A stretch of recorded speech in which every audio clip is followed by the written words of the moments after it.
Welcome back, fragrance lovers everywhere. Thanks for joining me here on my channel, Steven Sturgill. Let's get into it. What are we looking at today, guys? It is winter. I thought, let me check out a house. Well, I've already checked the house out, but let me check out one of their scents and see if it makes sense for the winter. And this is the short story collection from Imaginary Authors. Again, if you saw my recent video, it comes with this. Of course, it's missing one because I already tested that last week. I went ahead a while ago, guys, and tested, where is it? This guy, A City on Fire. And unfortunately, I don't have some too pleasant things to say about this, so let's get into it. If you know me, guys, I keep it 110, 100% of the time. I know that doesn't make sense mathematically. You get my drift. I don't pull any punches, but nor do I throw shade at houses or noses just for the heck of it. I have zero interest in that. I'm not a mean person by nature, but I have to call a spade a spade. I have to say if this is good or not, and if it's something you should be spending your money on. Now, our noses may be entirely different. Our tastes may be entirely different. So all I can give you is my God-honest, true opinion based on what I smell, based on my personal likes, tendencies, what I look for in a fragrance. It's okay to be different. It's okay to differ. If we don't agree on this, it's not the end of the world. I don't hate you. I don't want you to hate me. I don't dislike you because of it. I hope you don't dislike me because of it. I can only give you my honest take on this fragrance. So let's get into the notes. Okay. This dropped back in 2014. So it's now technically about 5 years old. This has the infamous Cade or Cade oil. I think that grows a lot in parts of Europe, but I'm sure other parts of the world as well, or I would think. Spikenard, cardamom, clearwood, dark berries, labdanum, and burnt match. Now, just a word on burnt match, guys. That is not, to my knowledge at least, an actual real note. That is just a fabricated accord that is meant to conjure up that image. I didn't exactly get burnt match, but I did get a realistic, abstract impression of a burnt match, if that makes sense. I don't actually get any sulfur. There's no sulfur here, and anyone that has struck a real match, you're going to get sulfur instantly. There's no sulfur here, which is a good thing. I don't think any of us want sulfur in our fragrances. This again is Josh Meyer, or Mayer, however you say it. I think it's Meyer. I hope I'm pronouncing that right. From the Lower East Burnside neighborhood of Portland, Oregon. That was originally developed there for, is it Macus or Matchus? Modern menswear retailer there. Focus on forward concepts and clean classics. Okay, whatever. I mean, I'm not trying to dismiss that. We're just here for the fragrances. This is all I mean by that. Okay, I'll give you some example, guys.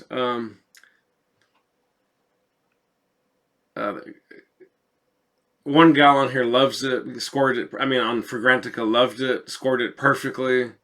One of her go-to scents is Iris Cendre, or Cendre, by Naomi Goodsir, a moist, dewy iris tobacco.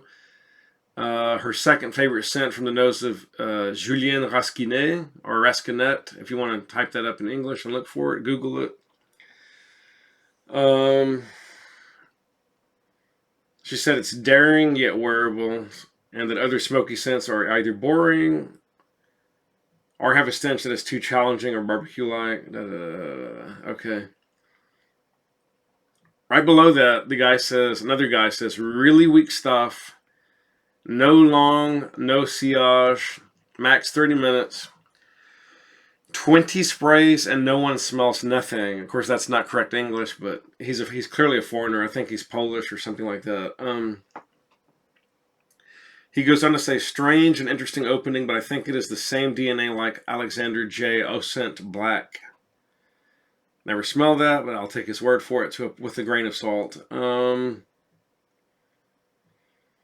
Next person does not like it either. They say, I'm not noticing any reference to tobacco smoke or fireplace smoke or incense smoke. And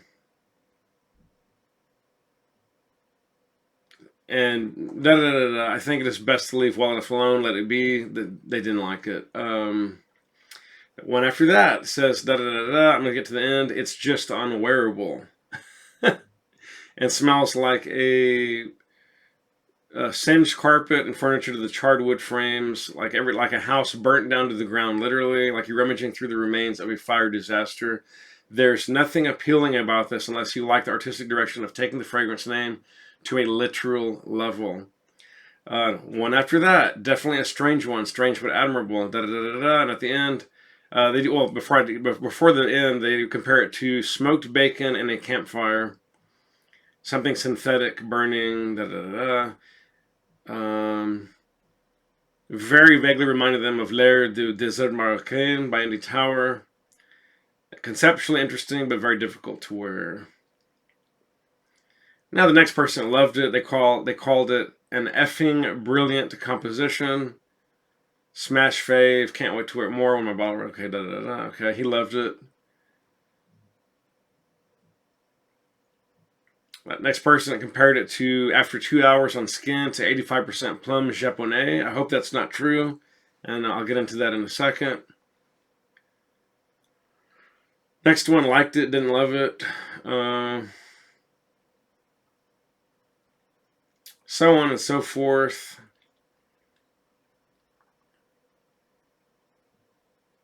The next guy compared it. He thought it would be a lot more bolder, but that it was so tame on his skin.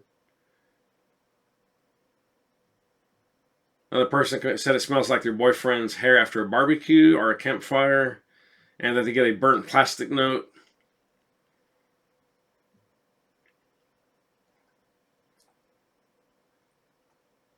Another person literally claims that they got nauseous after an hour of smelling it on skin. Anyways, so on and so on and so forth and so on and so forth. I really, really wanted to love this one, guys. Unfortunately, I don't even like it.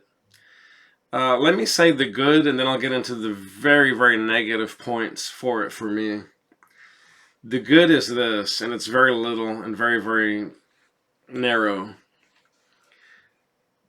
After the initial smoky, so-called burnt match opening, which smells somewhat like smoked salmon and just like smoked barbecue chips, but like that have been burnt out for a while, but you're still getting some of that wafting, like burnt charred incense, but just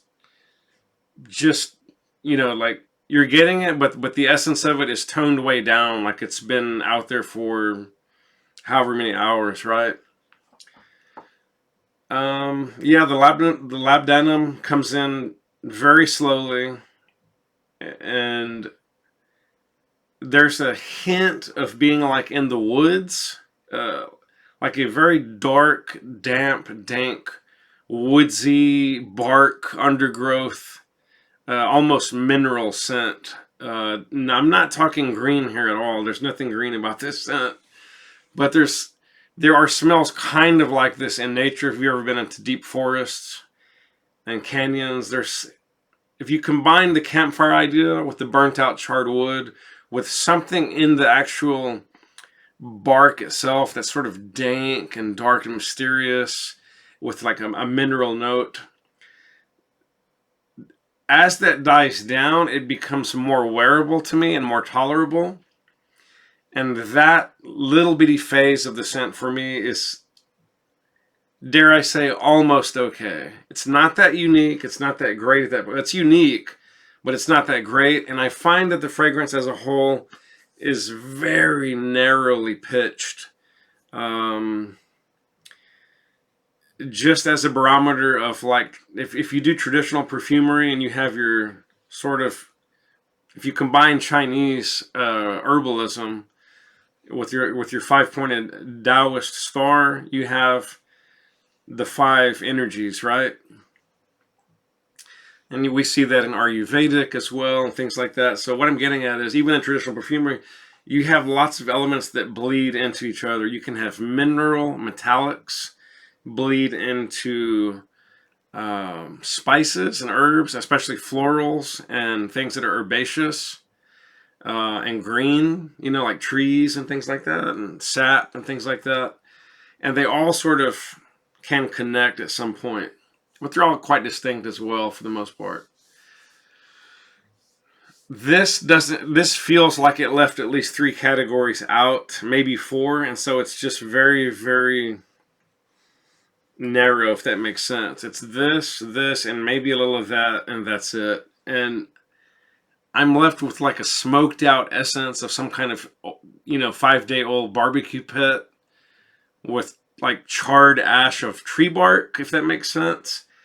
And there's not a whole lot going on in this fragrance, and it's just not that tolerable from a polite traditionalist standpoint. I'm not saying you have to be traditional. I don't believe in that, but this, for me at least, drives too far off the cliff with no parachute. It's just exceedingly too polarizing for my taste. It's interesting, I'll give it that, but it's just not something I would ever want to reach for. Generally, ever, not even for occasions. So I'm so sorry to disappoint you guys. I know there's a lot of Imaginary Authors fans out there, and I'm not trying to throw shade at anyone that loves the house. Keep on loving it. I'm not telling you what to like. Your nose is your own. Your tastes are your own, and you deserve to have those tastes and nose, and we should all like what we like and not feel bad about it. So I'm not trying to make anyone feel bad. I'm just giving you my honest to God take. This is just not something I can get behind. I would never, ever plunk my dollars down for a full bottle of this. And I know there's batch variations. He makes them in fairly small batches. This could be a batch variation thing, or maybe I just don't get it. Maybe I'm just a little bit more traditional than I thought I was, but this is just not a fragrance that I would ever see myself reaching for. Can I conceptually wrap my head around other people kind of liking this scent or even loving it? Maybe to a point, but I still just don't like the overall skew of the fragrance. I don't think it's balanced. I don't think it has enough going on, and I think it's so narrowly envisioned that it's just, I don't know. Yeah, I don't know what else to say. Just not for me, guys. So sorry. I will continue trying frags from the house, obviously. And this is not personal. I have nothing against the house. I assure you from the bottom of my heart and soul. I have nothing against the nose, Josh Meyer. But look, it's okay to it's okay to differ. It's okay to have differing opinions and tastes. And that's just my 2 cents, guys. If you love it, keep on loving it. If you haven't smelled this fragrance, just please take my review with an extreme dose of caution. That, by all means, order the discovery set, order you a decant, a sample, whatever you got to do, a split if you want to go that route. I would hold off on the bottle until I was absolutely mega sure that this is going to work for you, because I know for me this is not working for me, and it's never going to work for me. But you may be different. Your skin may be different. Your taste may be different. Not to compare at all. This is nowhere near the same ballpark. But for what I like in terms of a fragrance, in terms of something generic and designer that still offers kick, spice, and punch, I would bazooka levels rather have a Zino Davidoff, the cute little dark with the cream-colored, slightly yellow, woody plastic cap. That's way, way up my olfactory sensibilities than a City on Fire. I'm going to leave it at that, guys. Keep on smelling great. Spray often, spray well. Live life to the fullest. On your terms, not someone else's. Peace out. Love you guys.